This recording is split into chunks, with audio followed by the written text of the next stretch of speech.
Throughout the Far East, there are legends of martial artists who can explode the body's organs with a single touch, and weapons far more lethal than anything produced in the West.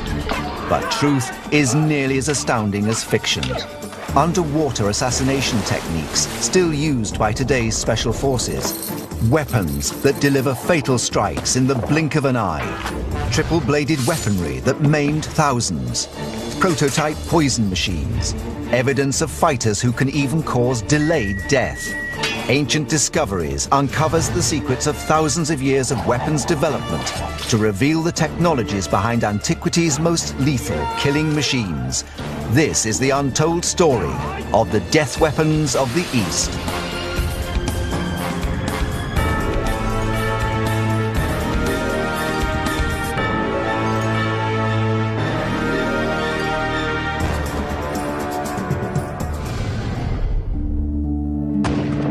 The 12-gauge pump-action shotgun is notorious as one of the world's most lethal weapons. Its lead pellets disperse from its cartridge at an initial velocity of 365 meters per second. But researchers are uncovering evidence from the ancient world that in an age before gunpowder, even the most simple weapons became lethal in the right hands. A weapon is simply a tool that a human being uses to kill. Students of Wudang Kung Fu in central China still practice the techniques of the 3,000-year-old Chinese waxwood gun, also known as a staff. Its history is shrouded in tales of lightning-fast attacks. The gun's techniques are said to have been perfected by a group of ancient Chinese Buddhist monks who combined meditation with the art of warfare. They became known as the Shaolin, after their monastery in the central Chinese province of Henan. In the early 7th century, they became involved in a power struggle over land with the warlord Wang Shichong. The emperor's infantry were renowned swordsmen. It's recorded that when the two sides clashed in the Battle of Hulao in 621 AD, the monks used their most famous weapon to defeat the emperor's army, the Shaolin staff. But are the ancient accounts accurate? Can what appears to be a simple wooden stick really be a devastating weapon? Ancient Discoveries has set up a test against the modern shotgun. How quickly can each weapon smash 5 targets? The gun I'm using today is a 12-gauge Mossberg shotgun that's designed to use solid slugs. This weapon is typically used by police forces, mainly in America, for riot control. I could train someone to use this to a competent standard within an hour. Peter will be going up against Nathan, 3-time world kickboxing champion and Shaolin martial artist. This is the ancient Shaolin staff. It's been used over 3,000 years ago. This takes time to perfect. The skill, the accuracy, the power, technique. The shotgun's ammunition is ejected from the barrel by an enormous pressure. The pellets start as one mass, then rapidly disperse out. But how quickly will Peter be able to fire 5 accurate rounds?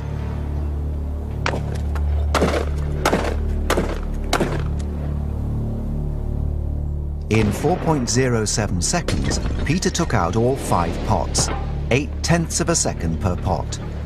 Now it's Nathan's turn.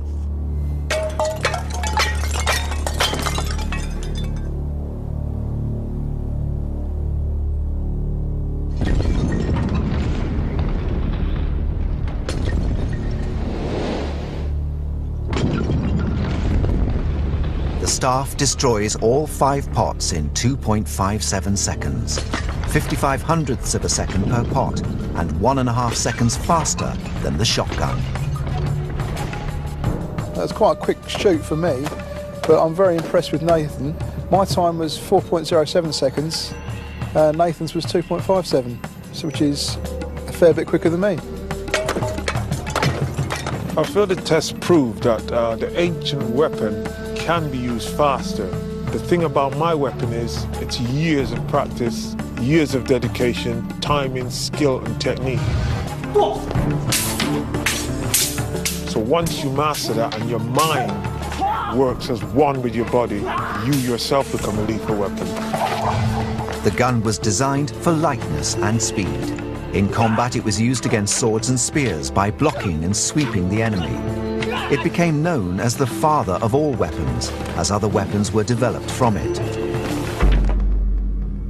But if weapons like the staff and sword were lost on the battlefield, there was another that could be used as backup. It was said to strike as fast as a meteor. It allegedly had the power to split open a head or break the bones of the enemy. According to a text called Records of the Three Kingdoms, it was deployed by soldiers of the Cao Wei Empire. In the 3rd century AD, this empire was competing for control of China. The meteor hammer gets its name from the great power in which it strikes its target. Compared to other Shaolin weapons, it has a longer reach and strikes with much more speed and ferocity. The meteor hammer is a bronze or steel ball attached to a 3-meter rope. In a surprise attack, it gave its owner the tactical advantage of being able to strike from a longer range than close combat weapons. The main techniques of the meteor hammer is to either swing the meteor hammer directly at an opponent or to hook it over a knee, elbow or a foot and let it go after the meteor hammer's picked up momentum. In 228 AD, it's recorded that a Cao Wei warrior severely injured an enemy officer on the battlefield with a meteor hammer assault. By swinging the meteor hammer and letting go at just the right moment, it enables me to build enough power to strike the opponent with enough force to either knock him out or possibly kill. Yet the true speed, power and performance of a meteor hammer strike remains a mystery. Using the latest tools of fight science, researchers are beginning to unravel the truth behind this legendary weapon.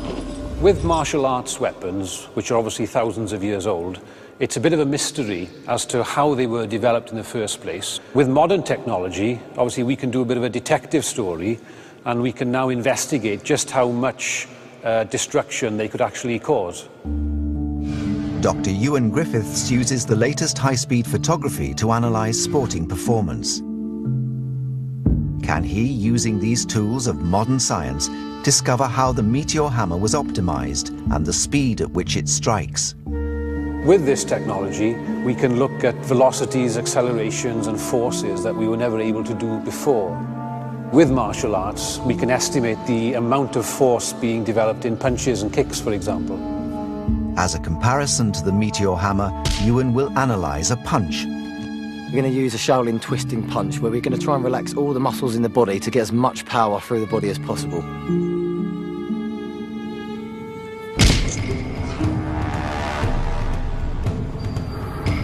The slow motion allows Ewan to produce a scientific breakdown of Michael's Shaolin twisting punch. From the movement of the bag, I'm going to use inverse dynamics to work out the amount of force in the punch. Inverse dynamics is a mathematical system that tells us which muscle is active and how much force that muscle is exerting. If this punch was aimed at your face, it would be coming towards you at 18 miles an hour. The amount of force in the punch worked out at 188 pounds. The punch strike only lasted for 0.07 of a second, so it would be over very quickly. But how will the meteor hammer perform in the slow motion analysis? In spite of its reputation, no one has ever explored the weapon in this detail.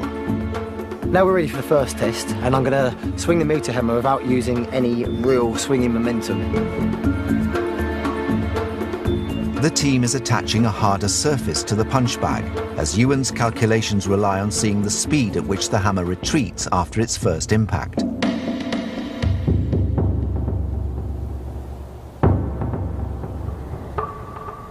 Seen in slow motion, a throw can be initiated quickly and efficiently by a skilled fighter. The velocity was 21 miles per hour, and the amount of force was 93 pounds against the wooden target. That lasted for 1.4 hundredths of a second. So bearing in mind that this was a fairly low velocity of release. It's about half what we measured in the punch. The team's final test will attempt to increase the Meteor Hammer's force. Can Michael achieve even more power by increasing the number of revolutions?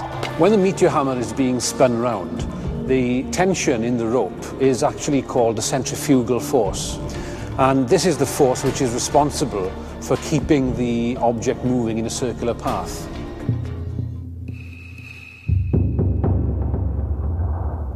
Seen in slow motion, Michael is able to achieve 4 rotations a second. More rotations build up greater stored energy in the rope. On its release, the energy is transferred to the metal hammer. This final test using the centrifugal force has shown that the velocity of the Meteor Hammer was increased to 31 miles an hour, and the amount of force in the impact was 178 pounds. Now, this is approximately double what we were measuring with a direct release. The test has shown that the Meteor Hammer is likely to fracture an unprotected skull. Yet while powerful, it exerts no more force than a Shaolin punch. Its advantage lies in that it's a punch thrown from 3 meters away and at twice the speed. But does that really make it an ideal weapon for killing on the battlefield? Using modern technology, scientists can even design the optimum Meteor Hammer. Michael's hammer weighs less than 300 grams.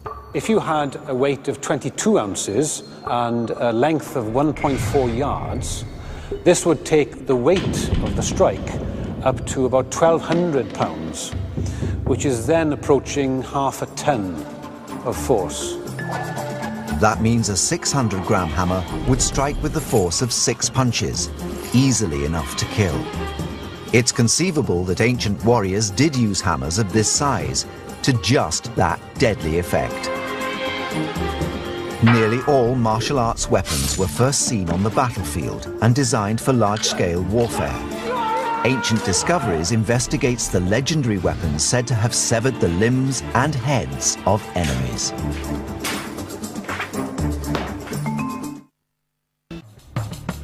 From ancient Greece, Rome and Egypt to the Middle East and Asia, all ancient civilizations developed the technology to kill. Yet as the battle turned into personal conflict, commanders needed men who could cut down the enemy in a fight to the death. In early China, when they appointed people to lead their troops, they were very often looking for heroes. Men who could lead personally into battle, wielding weapons and cut down the enemy, setting an example to their men. The same weapons wielded by Kung Fu masters were also deployed by ancient military commanders. Weapons that were designed for severing the limbs and heads of enemies. This weapon is known as the Da Dao, the big knife. It was the main arms in wars and battles. It was also the favorite of many ancient generals and warriors. It can be used by both cavalry and soldiers on foot. Between the 10th and 13th centuries, the ruling Chinese dynasty, the Song, was at war with the Jin dynasty. The Song infantry needed a weapon to combat enemy ground troops and attacking cavalry, and that meant something with reach and power. When being swung fast, it could severely wound your enemies. It was recorded that in the Song dynasty, a general chopped off 3 heads in one go: the head of his opponent, the head of his opponent's horse, and head of the opponent's weapon. This was branded as the 3 heads at one cleave, which is a very famous story. The key to its success was its sharp and extremely heavy metal head, which could weigh up to 40 kilos. On a Chinese battlefield, you would probably have the smell of ruptured intestines. You'd be slipping on the blood that was spilled on the ground. It'll be a complete mess. Leading Shaolin martial artist Ian Armstrong is investigating the areas of the body that ancient warriors would have targeted on the battlefield. This can quite easily sever a head with that sort of action. If I bring it across the abdomen, this will more or less instantly open up the abdominal wall, which will mean that all of the intestines fall out. If I use a downward cut, I'd come here through the collarbone, pull the weapon out this way. Tom Richardson, curator of the Oriental Gallery at the Royal Armouries in Leeds, has been studying the development of one of the earliest death weapons in the history of warfare. A weapon that, according to ancient Chinese legends from the 4th century, was favored by General Lu Bu of the Three Kingdoms period for its enormous killing potential. This is a Chinese halberd, Ji, which can be wielded in two hands, either for thrusting or for cutting with. Long weapons like these are a mainstay of Chinese infantry from a very early period. The Ji was a long and powerful weapon that combined a heavy steel or bronze spear tip with the curved metal blade of the axe. Its development dates back to the Shang dynasty that ruled China over 3 millennia ago. That's the key thing with these weapons. They can be used as spears, but they can also be used as cutting weapons wielded in two hands. You can imagine from the size of the weapon just how powerfully this can be wielded. What made the Ji a groundbreaking invention was that it was a multi-assault weapon. The spear end allowed the user to stab, and the blade of the axe could be used to slash and hook, making it a triple attack weapon. The best areas to target with the halberd would have been areas where there were blood vessels that were quite close to the skin, say arteries that would rapidly bleed and cause death of the combatant through loss of blood. It was not only the battlefield where weapons were used to kill. It was common in rural China for bandits to strike with no warning, sacking temples and robbing villages. To combat such attacks, there are legends of a deadly weapon that could not only defend against spears, staffs and swords, but was also effective against multiple attackers. Deer antler sabers were known throughout China. These specialized bladed weapons date to around the 18th century and consist of two crossed steel crescents. This crossing produces 4 curved claw-like points, one of which is extended as the main blade. They're believed to have last been used in anger by a legendary kung fu master, Dong Hai Chuan, who studied ancient martial techniques in the mountains of China. In the 19th century, he's said to have defeated many armed bandits while moving like a hurricane. Chinese martial artists Zhang Yi, Yan Hong and Zhang Zhen are researching the ancient techniques of this mystery weapon. What I have here is a pair of Yan Yang Yu, an ancient weapon. I've been practicing and using them for 6 years. As a weapon, it's very mean and very special. Its techniques include scratching, flapping, and checking. The deer antler sabers allow Yan to defend himself against the staff and straight sword because his hooking and trapping techniques break their energy. These are not toys, but genuine weapons, which cause casualties. When being used like this, they could stab at your enemy's throat. As they are designed as direct appendages of the hand, they can trap weapons while also cutting and slashing, making them the ultimate short weapon. Since they're small, they can be concealed and used as a stealth weapon for assassinations. And as we'll see, stealth was an important element in some of China's most effective weapons.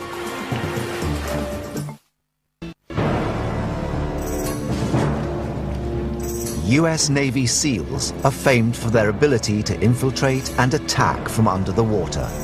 But is it possible that ancient covert operatives used the same techniques thousands of years ago? There are legends of a secret weapon known as the MAC. It's really like a long needle, and in that respect it parallels the Italian stiletto. If you watch a lot of American gangster films, they use ice picks. It's exactly the same thing. The MAC is a mysterious weapon that is not listed in traditional ancient Chinese military manuals. According to legend, it was developed in the sacred mountains of Ma in central China during the Song dynasty between the 10th and 13th centuries. These are the MAC. They work on a simple level. They can spin on a 360-degree axis. It allows me to move them. So here I gain a lot more force behind my punches and obviously for stabbing and slashing motions. Water was common guerrilla terrain for Song soldiers and their enemies. All major ancient Chinese towns were built around rivers, lakes and paddy fields. It's said that soldiers and assassins operating in these areas used the MAC to dispatch the sentries that patrolled buildings and ships at the water's edge. As a stealth weapon, it's easily concealed. It's kind of like the modern commando knife that you see Navy SEALs and Royal Marines use nowadays. It doesn't have the same edge, but it is utilized very easily in exactly the same way. Researchers today are looking into how the needles were actually used by covert forces in sentry removal.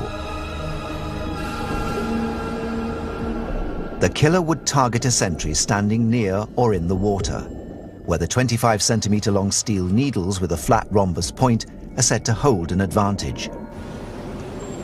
Its design enables the user to maneuver stealthily underwater, retaining the hand dexterity and movement that a longer weapon would not allow.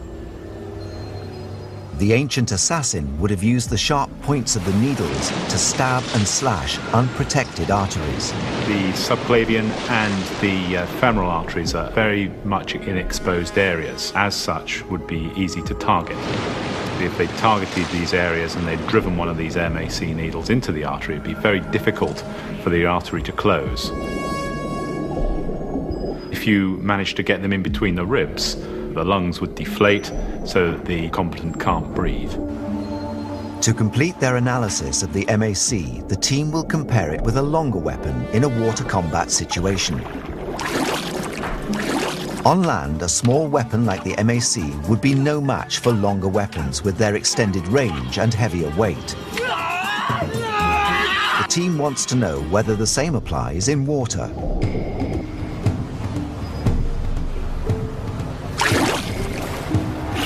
They are discovering that a long weapon that requires two hands is virtually impossible to use effectively against an enemy in the water.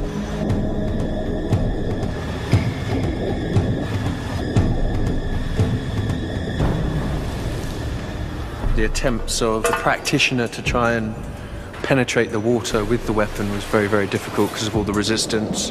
This thing almost hydroplaned across the top of the water and lost all its power. The results are that the MAC is indeed a very effective underwater weapon.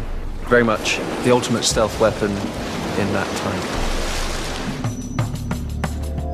Like the MAC, the 9-section chain whip could have easily been concealed. Though its reach and unique abilities would have made it a land weapon, one that was deceptively vicious. The 9-section chain whip is a weapon that was used to inflict both slashing and piercing injuries. Consisting of 9 linked metal segments, the whip has a handle at one end and a metal dart at the other. The best place to target would have been an unarmored area, such as the face, or the eyes, or the side of the head. It's thought that the 9-section chain whip was first deployed on the battlefield as a tertiary weapon during the Jin dynasty of the 5th century AD. Over time, the weapon was adopted by assassins because it was easy to conceal and allowed the user to strike from a longer range. When carrying it, you could coil it around your waist like a belt, or as people did in ancient times, in a pouch on your back. So if you were under attack from your opponents, you could use it as a secret weapon. Using the latest electronic body protector equipment, the team has set Master Song, a leading practitioner, a challenge. How many blows can he inflict in a 15-second attack? This body protection kit has very similar Bluetooth technology to your average mobile phone, laptop computer. The team attaches equipment that uses air channel sensor phone to send data back to a computer.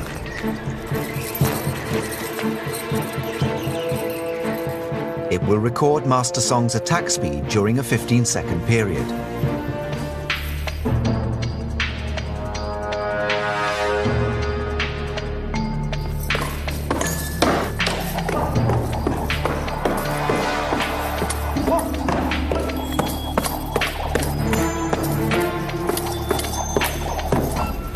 In 15 seconds, Master Song scored 2.2 hits per second. 33 hits in 15 seconds. Can you imagine what kind of effect 33 hits on someone's body, like you've just seen, would make? If you hit the side of the neck, And obviously you can take out some of the carotid vessels and jugular veins and cause bleeding. If you hit the side of the head, you can possibly cause hemorrhagings inside the brain as a result of piercing that area of the brain. The tests have shown that the hidden weapons developed for assassination attacks would have inflicted lethal wounds when in the right hands. But sometimes assassins required a weapon that had to remain hidden. Ancient Chinese engineers set their minds to designing such a device. This was 2,000 years before the invention of the high-velocity sniper rifle that can hit a target from over 1,000 meters, a different kind of unseen weapon. All sorts of devices were invented to enable covert operations to get close to powerful individuals, to kill them, basically. According to an ancient Chinese legend, there was a weapon that allowed the assassin to shoot his target in the face with a poisonous dart. The device was triggered when the assassin bowed. The reason for the face being targeted is that it's not covered by anything and isn't armored. Chinese assassins were expert in using poisons derived from animals found in the western mountains of China. Everything from snake, spiders, and centipede poison was used to kill, and kill fast. If you have a poisonous needle going into the skin of the face is very well supplied by blood vessels, and any poison will be rapidly disseminated throughout the body and would probably reach the brain very quickly.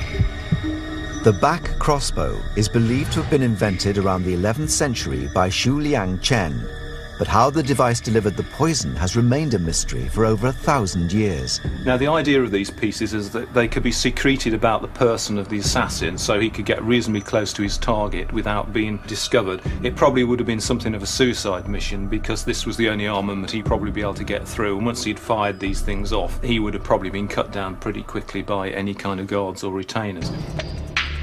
Poring over forgotten Chinese manuscripts, leading model maker Richard Windley is deciphering the back crossbow's mechanical components.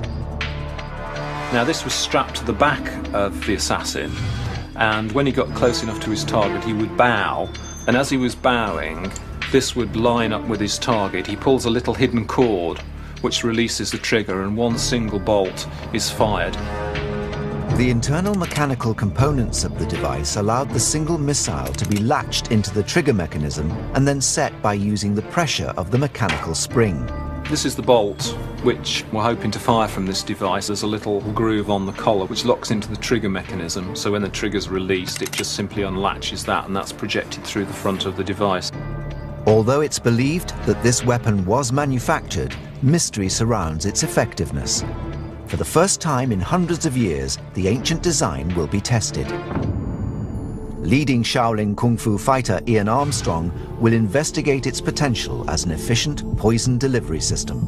The issue, I think, with this is accuracy, that if I bow and lift my head so that I can look at the target that I'm shooting at, I'll shoot myself in the back of the head, so I have to drop the head, which means I'm shooting blind. The back crossbow would have been fitted under the assassin's clothes, and the string attached to the trigger mechanism fed through his sleeve. The machine's design meant that the assassin needed assistance in setting the mechanism before going on his mission. Okay. Yep. With the mechanism set, Ian will attempt to hit a target from 10 paces away. Okay, now if you'd like to bend down now.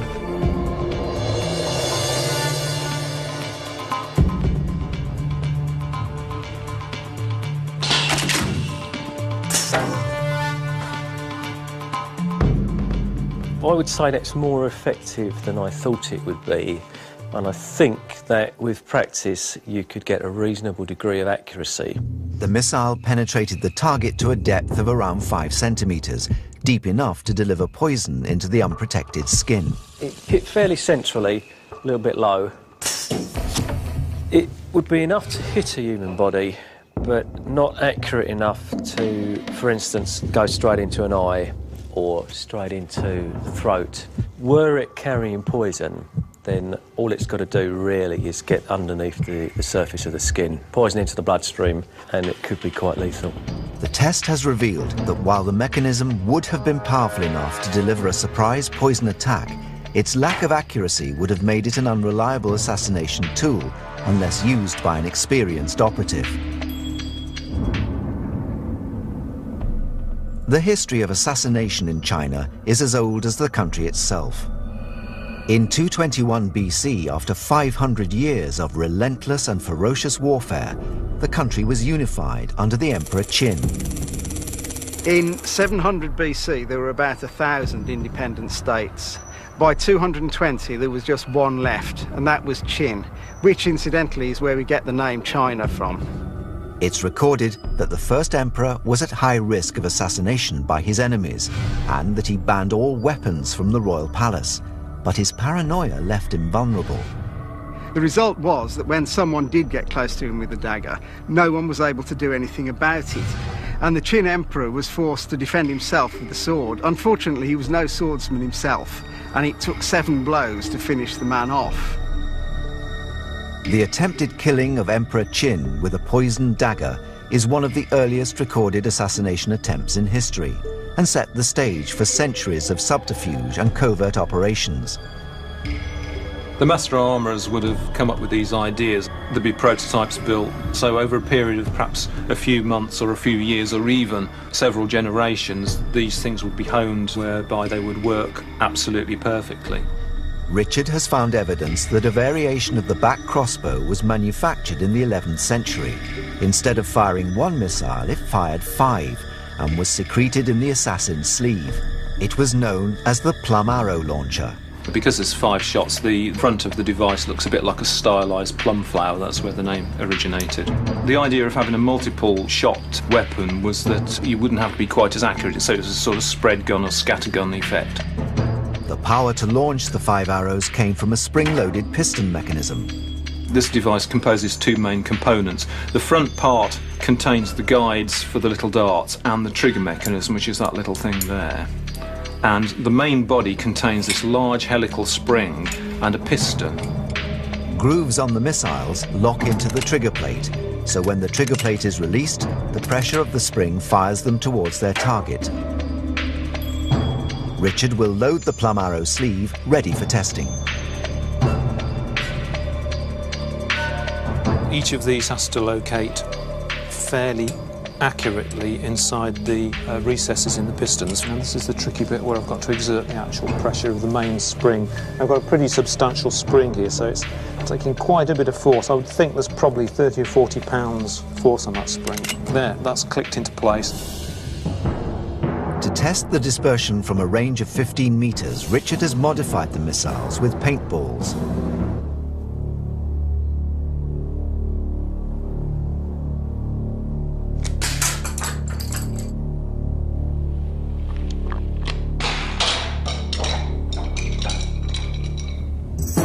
The assassin needed to ensure that at least 1 poisonous missile penetrated the skin of the target.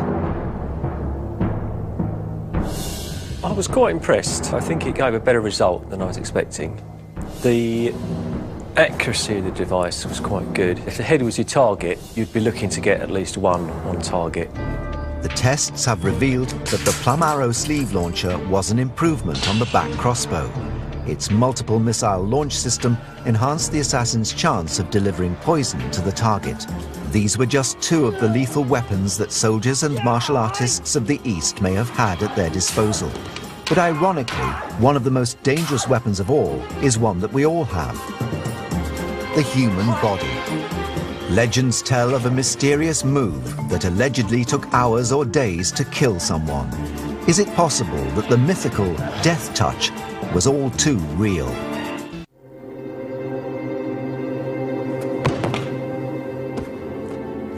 The ancient martial arts are surrounded by myths and legends, but one stands head and shoulders above all others: the so-called death touch. Dim mak is the ancient Chinese art of inflicting either instant or delayed death by a touch. Known throughout the world as dim mak, the death touch is an ancient technique that is said to cause knockout, death, and even delayed death using only the hand. To perform a death touch with dim mak, you don't need a lot of force. It's said that a 9-year-old child has enough strength to perform the techniques. Many believe that dim mak was devised in the 12th century by Zhang Sanfeng, the martial artist who is credited with developing the original Tai Chi form that is still practiced all over the world. Tai Chi is a set of smooth, flowing exercises used to improve balance, flexibility, and muscle strength. According to the legend, this knowledge spread rapidly and influenced the development of many Chinese martial arts. What we practice here in Mountain Wudang is a new system of martial arts started by Zhang Sanfen, founder of Tai Chi. He studied all the other styles of martial arts and integrated them with the Taoist theories of keeping healthy, as well as theories of the body's circulation. This school is located in the mountains of Wudangshan in southern China. Since the 13th century, Taoist temples located high in this 72-peak mountain range have been home to the Grand Masters of Wudang Kung Fu. Zhang Sanfeng's invention was based on the work of his predecessors. He created a brand new series of martial arts techniques by integrating motion and silence with internal and external exercises. The ancient temples of Wudang combined meditation with the art of warfare and developed a technique of using internal power to support external movement. Part of the Wudang philosophy is that within the human body there are networks of pathways called meridians. These carry qi, or energy, throughout the body, which can be controlled for use in combat. The idea that there is qi inside the body is quite a real one. Anything that drives the body, provides a life force, is qi. The points of a dim mak assault on the body correspond to the qi points, or what we know as acupuncture points. Dim mak is the art of more or less attacking the qi. It's quite a scientific process, and it's based on the theory of Chinese medicine. Sports scientist and martial arts expert Dr. Michael Kelly has spent years studying the medical effects of dim mak on the human body. The original founder who linked martial arts and the acupuncture points was said during folklore to have experimented on prisoners and bribed jailers to experiment and see which areas were more vulnerable. Scientists believe that the effects of dim mak are linked to changes in the body's autonomic nervous system. This system unconsciously controls the blood pressure, heart rate, and breathing. If for some reason you compress the carotid artery, the autonomic nervous system thinks that the blood pressure is increasing. It doesn't want the blood pressure to increase beyond a dangerous level. So what happens is a reflex slowing of the heart. As part of his research into the death touch, Dr. Kelly has learnt the ancient techniques. He's able to perform a low-level attack that targets the dim mak points. Coming in, I'm using the branch of the ulnar nerve to squeeze down and bring him towards me. I'm using my palm to strike as he's fighting up. A full-blown dim mak assault effectively decreases the blood flow to the internal organs, leading to dysfunction and then failure. A little bit dizzy, you feel the tingling going through the extremities from the shot. A little dazed. And he's being easy on me, so definitely really put a lot more force in it. There'd be some problems. It's dim mak's legendary ability to inflict a delayed death that has caused the most skepticism. But could the death touch be a reality? If we have attacked a particular meridian, it could be up to 22 hours before the qi actually concentrates in that meridian and the maximum effect is felt. An ancient text attributed to Xu Chi Cai in the 6th century records that delayed death can occur if a vital point in the chest is targeted. One of the old assassination techniques used would be to inflict an injury on the spleen, such as that wouldn't be detected for a number of days. If the spleen is attacked, it will start to bleed internally. After a few days, as the blood continues to seep away, the membrane will expand until it bursts. When it bursts, blood will be released rapidly into the abdominal cavity and death occurs. As part of his research into dim mak, Dr. Kelly also uses modern scientific equipment to analyze its effect on the human body. We're going to bring in a Brazilian martial arts expert Brazilian martial artists are known for their ability to induce a very efficient chokehold, particularly on the carotid sinus or the stomach 9 point, which is considered the dim mak point. Using an electrocardiogram machine, Dr. Kelly will investigate the effects of dim mak on the electrical activity of the heart. I'll start monitoring now. Viewers are warned not to try this at home. Okay, Fernando, when we get ready? Yes. Fernando Sarmento is a highly trained martial artist who knows how to exert pressure without causing permanent damage. Okay. Okay.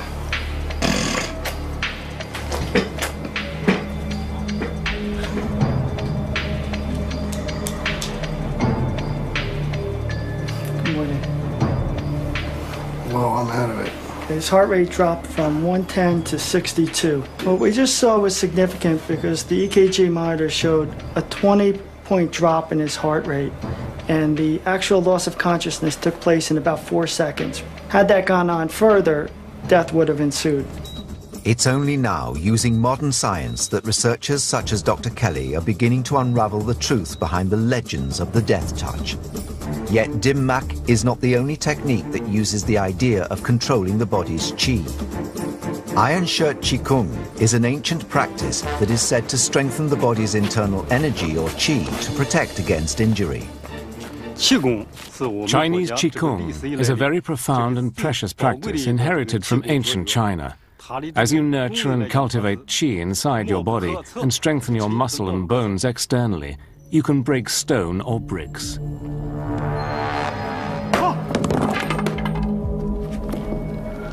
The practice of Qigong goes back thousands of years, but its use in preventing pain remains controversial outside the martial arts world.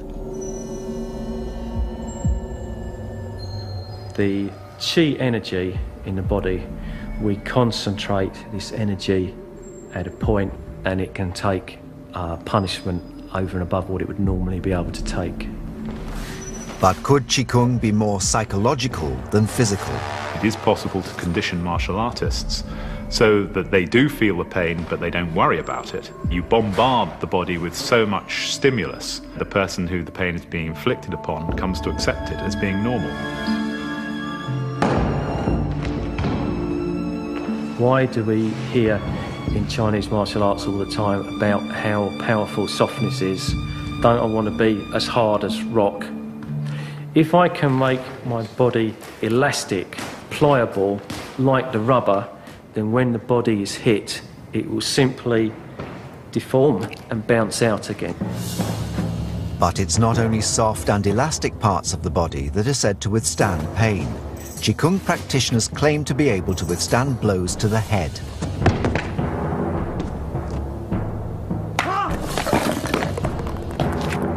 An instantaneous force of over 7 kilos is believed to be enough to cause a simple fracture of the skull. What I'm going to do now is one of the most difficult of the Iron Shirt Qigong demonstrations. I'm going to put my head in a pile of blocks. The blocks are going to be struck with the hammer so that the whole pile breaks, but hopefully not my head. Whatever you do, under absolutely no circumstances, try this yourself. I've been practicing this art for 28 years and I've had the very best instructors. Using a 5-kilogram sledgehammer, Ian's team will attempt to smash through 40 centimeters of breeze block without harming him. 3, 2, 1, go.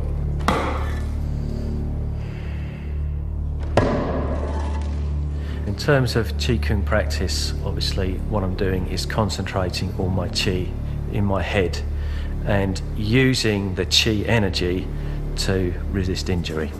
From the myths of dim mak to the mystery of Qigong, the history of the martial arts is littered with legendary killing techniques that still shock and intrigue. Some ancient death weapons and techniques laid the foundations for the military tactics used today. Others were so bizarre that they remain firmly rooted in the ancient world. The mysteries of the macabre death weapons are just beginning to be unraveled. So what new discoveries remain out there? Discoveries that will rewrite the history books on the death weapons of the East.